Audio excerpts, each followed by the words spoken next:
வானங்கள் இறைவனின் மாட்சியை வெளிப்படுத்துகின்றன. வான்வெளி அவர்தம் கையின் வேலைப்பாட்டை விவரிக்கின்றது. ஒவ்வொரு பகலும் அடுத்த பகலுக்கு அச்செய்தியை அறிவிக்கின்றது. ஒவ்வொரு இரவும் அடுத்த இரவுக்கு அதை பற்றிய அறிவை வழங்குகின்றது. அவற்றுக்கு சொல்லும் இல்லை, பேச்சும் இல்லை. அவற்றின் குரல் செவியில் படுவதும் இல்லை. ஆயினும் அவற்றின் அறிக்கை உலகமெங்கும் சென்றடைகின்றது. அவை கூறும் செய்தி உலகின் கடை எல்லை வரை எட்டுகின்றது. இறைவன் அங்கே கதிரவனுக்கு ஒரு கூடாரம் அமைத்துள்ளார். மணவரையிலிருந்து புறப்படும் மணமகனைப் போல் அது வருகின்றது. பந்தயத்தில் ஓடும் வீரனைப் போல் அது தன் பாதையில் ஓடுகின்றது.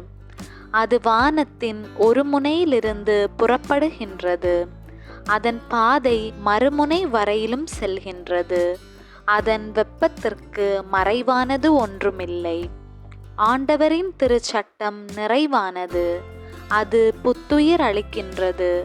ஆண்டவரின் ஒழுங்குமுறை நம்பத்தக்கது.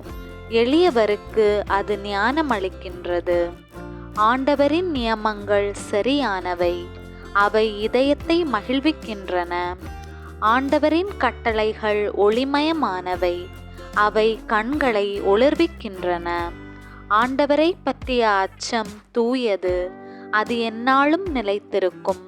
ஆண்டவரின் நீதி நெறிகள் உண்மையானவை. அவை முற்றிலும் நீதியானவை. அவை பொன்னிலும் பசும் பொன்னிலும் மேலாக விலைமிக்கவை. தேனிலும் தேனடை நின்று சிந்தும் தெளித்தேனினும் இனிமையானவை. அவற்றால் அடியேன் எச்சரிக்கப்படுகின்றேன். அவற்றை கடைபிடிப்போருக்கு மிகுந்த பரிசுண்டு. தம் தவறுகளை உணர்ந்து கொள்பவர் யார்தாம்? என் அறியா பிழைக்காக என்னை மன்னியும். மேலும் ஆணவமிக்கோரிடமிருந்து அடியேனை காத்தருளும். அவர்கள் என்னை ஆட்டி படைக்காதிருக்கட்டும். அப்பொழுது நான் மாசற்றவனாயிருப்பேன். பெரும் பிழை எதுவும் செய்யாதிருப்பேன். என் கற்பாரையும் மீட்பருமான ஆண்டவரே, என் வாயின் சொற்கள் உமக்கு ஏற்றவையாயிருக்கட்டும். என் உள்ளத்தின் எண்ணங்கள் உமக்கு உகந்தவையாயிருக்கட்டும்.